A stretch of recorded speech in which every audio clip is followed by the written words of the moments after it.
How to fix Xbox app not working on PC on Windows. 1. Reset the Xbox app and Windows Store via the Windows Settings app. 2. Change regional settings.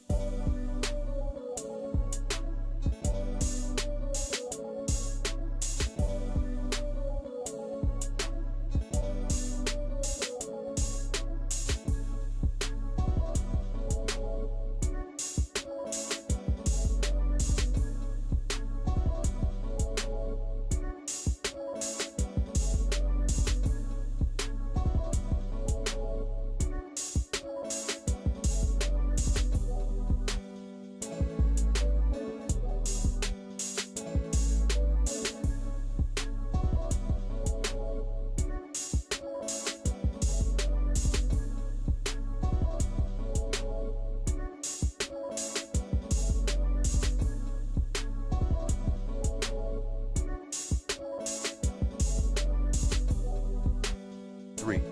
Enable all Xbox-related services.